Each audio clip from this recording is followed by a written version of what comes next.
Good morning everyone. तो train का हमारा सुबह का जो ब्रेकफास्ट है वो आया हुआ है और आप देख सकते हो कि ब्रेकफास्ट में क्या क्या दिया था। सैंडविच रहता है, नमकीन और कुछ मीठा भी रहता है, साथ में चाय रहती है। तो हमने तो लिया नहीं था, मम्मी वगैरह ने लिया था, तो इनके लिए ये स्नैक्स आया था। उसके बाद हमने लंच किया। और यार वीडियोज़ ना काफ़ी ज़्यादा आगे पीछे हो रही है, क्लिप्स बड़ी मुश्किल से एडिटिंग की है, तो बस आप देखिएगा। बस ये है कि कुछ मिस नहीं हुआ है, सब मैंने शेयर किया। ये आ गया था जी लंच हमारा ट्रेन का। 4 ही थाली की हुई थी क्योंकि मैं और दिव्या खाते नहीं हैं और ये भी बच जाती थी। मेरे को तो वीडियो एडिटिंग करते हुए भी ना ट्रेन का खाना देख करके कुछ तबीयत सी ख़राब हो रही है, पता नहीं क्यों। इसकी वो स्मेल सी जो रहती है ना, वो मेरे को बिल्कुल अच्छी नहीं लगती। तो सब लोग अपना लंच एंजॉय कर रहे थे और हम लोग सुबह सो के उठ गए थे। मैंने में से खाया था ये रसगुल्ला, बाकी मैंने कुछ नहीं खाया। तो सुबह का ब्रेकफास्ट आपने देख लिया, मैंने ना ही ब्रेकफास्ट किया था। उसके बाद जो है बारी आती थी लंच की। ब्रेकफास्ट के बाद हम लोग थोड़ी देर सो गए थे, सोने के बाद उठे तो लंच आ गया था। लंच करने के बाद फिर हम लोग फिर जाएंगे सोने। यहाँ पे मैं कुछ ना पता नहीं मैंने मीठा लिया था कि कुछ लिया था खाने के लिए, टेस्ट करने के लिए, पर भाई मैं ट्रेन का खाना नहीं खा सकती। आप लोगों ने अगर खाया तो मुझे कमेंट करके ज़रूर बताना कि आपको अच्छा लगता है, कैसा लगता है। तो उसके बाद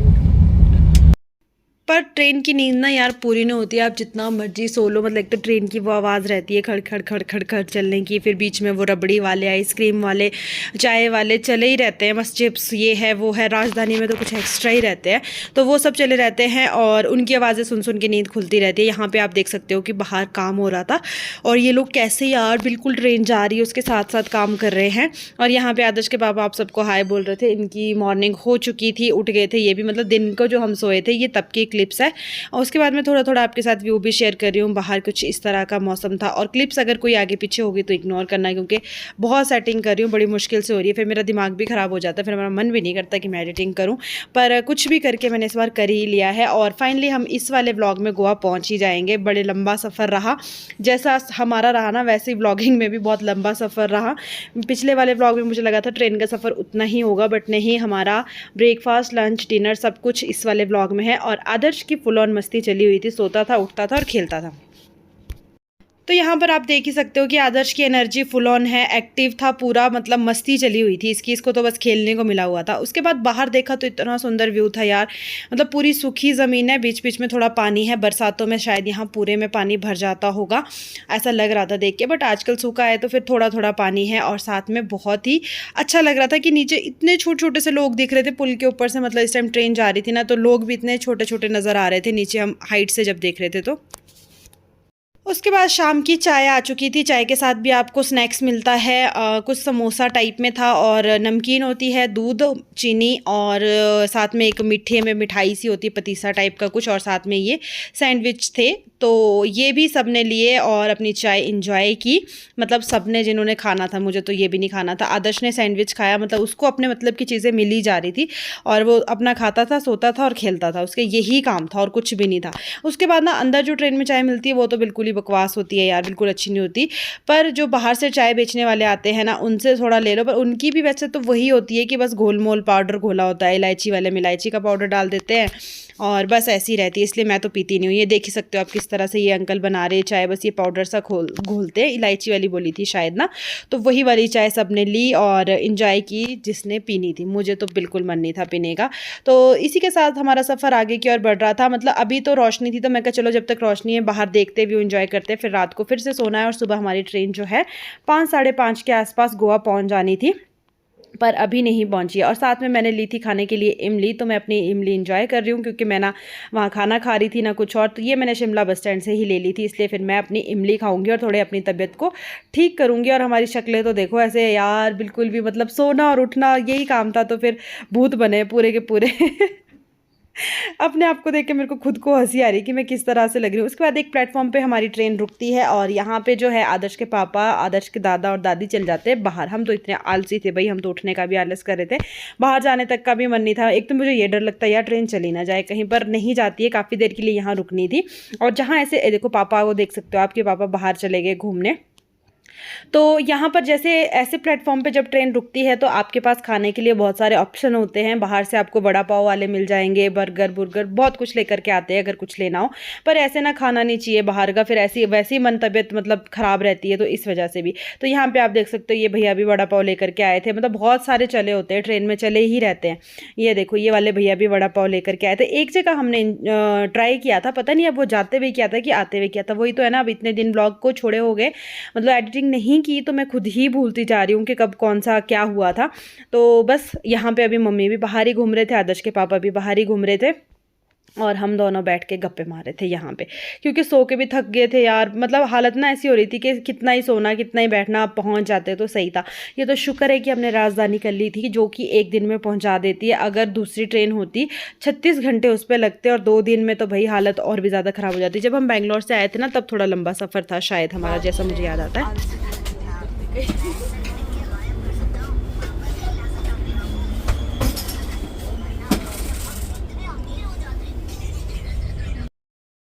देखते ही देखते अंधेरा हो चुका है, अब बाहर का कुछ भी व्यू नहीं दिखने वाला है। बाहर अगर मैं दिखाने की कोशिश करूंगी तो उल्टा शीशे में मैं ही नजर आऊंगी, इसलिए बाहर कुछ ना दिखाते हुए अभी आप देखिए अंदर का नज़ारा। यहाँ पे फिर से खाना आ चुका था, यानी कि डिनर आ चुका था। भाई मैंने तो 2 दिन पुरानी रोटियां जो घर से लेकर के गए थे ना, सूखी रोटी सब्जी के साथ वही खाई। इससे तो बेटर ही था जो ट्रेन का खाना था, इससे तो अच्छा ही था वो वाला खाना जो अपने घर का था।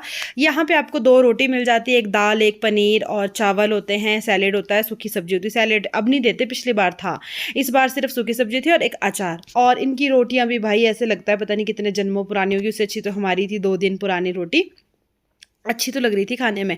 तो चलो अब जिसको नहीं मिलता ना उसको तो कुछ ना कुछ पीना पड़ता है। यार ये ड्यू का कैन लिया था 65 की पता नहीं 70 रुपीज़ का था। ट्रेन में आपको हर एक चीज़ महंगी ही मिलेगी, मतलब जितना उसका प्राइस होगा उससे ज़्यादा ही मिलेगी, प्रिंट रेट पे नहीं मिलती है। उसके बाद यहाँ पे आप देख सकते हो खाने की शक्ल, किसी को खाना है तो खा सकते हो, मुझे तो बिल्कुल नहीं खाना था भाई, मेरे को तो देख के भी कुछ कुछ हो रहा है। और ये आलू की सब्ज़ी ना वही दिन वाली थी जो दिन में थी, और पनीर की ग्रेवी इतनी खतरनाक थी कि मैं क्या ही आपको बताऊँ। पर चलो सब लोग अपना खाना एंजॉय कर रहे थे, मैं क्यों किसी को खाने में टोकूं भाई, मेरा मन नहीं था तो इसलिए मैं सबको तो नहीं बोल सकती। तो नानी ने, आदर्श के पापा ने, मम्मी ने और आदर्श के दादू ने सबने एंजॉय किया अपना खाना। उसके बाद खाना वाना खा के सब लोग अपनी अपनी सीट ढूंढ रहे थे कि अब सोना है। तो मैंने आपको बताया था कि ये साथ वाली सीट भी खाली थी जहाँ दिव्या और आदर्श बैठे हुए हैं, ये भी हमारी ही थी। और जो हमारी वाली सीट एक थी ना वो किसी और की थी, वो चढ़ाई नहीं, कोई शायद उनकी ट्रेन छूट गई होगी तो वो आए नहीं, इसलिए दिव्या और आदर्श अभी वहाँ वाली सीट में चले गए थे, क्योंकि वहाँ पे थोड़ा बैठने के लिए खुला स्पेस है। जो हमारे वाले साइड था वहाँ पे ना टॉप वाली में तो बिल्कुल ही स्पेस कम था, इसलिए फिर तो वहाँ बैठ के ये दोनों खेल रहे थे। यहाँ पे पता नहीं अंधेरी रात क्यों हो गई थी, ट्रेन में तो वैसे लाइट जाती नहीं है, ये पता नहीं मैंने क्या शूट किया है। हाँ सुबह का शूट है शायद, जब हम उतरना था तो अभी हम सब उठ गए थे सुबह 4 बजे और फटाफट से सब लोग रेडी हो रहे, क्योंकि भाई अब हमारी ट्रेन पहुँचने वाली थी। तो इसलिए मैं कहा फटाफट से सब तैयार हो जाओ, फ्रेश हो जाओ, अपना अपना सामान पैक कर। तो अपना अपना सारा सामान पैक कर लिया और रेडी हो गए। रेडी तो क्या ही होना था, थोड़ा सा मुंह धोया बस, बाकी अपने सारे बैग निकाल के रख दिए। यार ट्रेन ना सुबह जल्दी नहीं पहुंचनी चाहिए, बड़ी मुश्किल होती है, इतनी जल्दी उठो, अपना सारा सामान उठाओ अंधेरे अंधेरे में। और यहाँ पे हमने अपने सारे बैग निकाल करके रख दिए थे, चेक कर लिए कि कितने हमारे बैग थे, क्योंकि अब हम थोड़ी ही देर में गोवा पहुंचने वाले थे। तो इसलिए यहाँ पे आदर्श तो घोड़े बेच के अभी भी सो ही रहा था, और हमारी शक्ल देखोगे ना कैसे सोजी शाई हुई, आंखें सूजी हुई है, मुंह सूजा हुआ है, पता नहीं ऐसे लग रहा था कि पता नहीं हमारी सेहत बन रही है या क्या हो रहा है। उसके बाद हम अपने बैग के साथ ना सब लोग खड़े हो गए थे। जिस स्टेशन पर हम उतरे थे यहाँ पर बहुत कम लोग उतरते, और यहाँ पर ट्रेन सिर्फ 2 मिनट के लिए ही रुकती है थिविम में, वरना ये जो है मड़गांव जानी थी, मड़गांव में ये फिर लास्ट स्टॉपेज था इसका, वहाँ पर हम आराम से उतर सकते थे। लेकिन हम वहाँ नहीं उतरे क्योंकि वहाँ से बहुत दूर था जो हमने रूम लिया था, इसलिए हम थिविम में उतरे। तो थिविम में जल्दी जल्दी उतरना पड़ना था, 2 मिनट के अंदर अंदर अपना सारा सामान भी निकालना था और खुद भी उतरना था। यहाँ पे मैं सबको बोल रही थी कि भाई मुंह देखो, मुंह आपको सब हाय बाय कर रहे हैं, और सब बिल्कुल वो है कि बस फटाफट से उतरे, गाड़ी में बैठे और रूम पे जाके रेस्ट करे, फ्रेश हो जाए। मम्मी चेक करने गए थे बैग कि कोई बैग तो नहीं रह गया, तो कुछ भी नहीं था, सामान चेक करने के लिए गए थे। तो फाइनली वो स्टेशन आ ही गया जहां हमें उतरना था, और धीरे धीरे करके हमारी ट्रेन की रफ्तार भी कम होती जा रही थी, क्योंकि अब हमें यहाँ पे छलांग लगानी थी। छलांग तो नहीं लगाई यार, आराम से उतरे। अभी देखो उतरने के बाद भी ऐसे ही डराते कि 2 मिनट रुकेगी ट्रेन, क्योंकि जो टिकट में लिखा हुआ था वो यही था कि 2 मिनट सिर्फ यहाँ पे ट्रेन रुकती है और चली जाती है। तो पर अभी आप देख सकते हैं हम उतर के हमने बैग भी साइड में रख दिया, ट्रेन अभी भी यहीं थी। अब हम रेलवे स्टेशन से बाहर निकलना था, और यहाँ पे ना मैं लाइव आई थी इसलिए मैंने बाहर निकलने का शूट नहीं किया है। उसके बाद ये रही हमारी गाड़ी जो आ चुकी थी हमें लेने के लिए। फटाफट से हमने अपना सारा सामान जो है गाड़ी में डाला। अब ये भैया हमें लेकर के जाएंगे हमारी अगली जगह पे, जहाँ पे हमें ठहरना है रात को, सॉरी रात को नहीं, 4 दिन का स्टे जहाँ पे हमारा था वहाँ के लिए ये लेकर के जाएंगे। और मौसम आप देखोगे ना, जैसे हम यहाँ उतरे ना भाई, गर्मी तो थी, जैकेट्स वगैरह भी तो हमने पहनी हुई हैं, बट वहाँ धीरे धीरे पहुँचते पहुँचते हमने सब कुछ उतारना शुरू कर दिया था। अपनी जैकेट स्वेटर्स वगैरह सिंगल शर्ट में आ चुके थे, मतलब आदर्श के पापा तो पहले सिंगल टी शर्ट में थे। तो ये है थिवेम का रेलवे स्टेशन का बाहर का व्यू। अगर आप लोग पहले गए हो तो कॉमेंट करके ज़रूर बताना, अगर नहीं भी गए हो तो भाई मेरे ब्लॉग में आप घूम सकते हो, इन्जॉय कर सकते हो। फिलहाल अभी गोवा के बढ़िया बढ़िया ब्लॉग आने वाले हैं, तो जिन्होंने अभी तक भी चैनल को सब्सक्राइब नहीं किया है वो सब्सक्राइब करें। वीडियो अच्छा लगे तो लाइक शेयर कमेंट ज़रूर करें। तो चलो बैठते हैं गाड़ी में। अपनी अपनी सीट सबने पकड़ लिया, आदर्श को बैठा दिया है उसके पापा के साथ आगे, मम्मी पापा और दिव्या पीछे बैठे थे शायद, या फिर 2 जने कोई पीछे बैठे थे, बाकी हम लोग यहाँ आ गए थे सारे के सारे। और यहाँ से थिवेम से जो हमारा रूम का स्पेस था वो आधा घंटा शायद हमें लगा था यहाँ से वहाँ पहुँचने में। आई होप आपने इतना व्लॉग एंजॉय किया होगा। मिलते हैं अब रूम पे पहुँच के, तब तक के लिए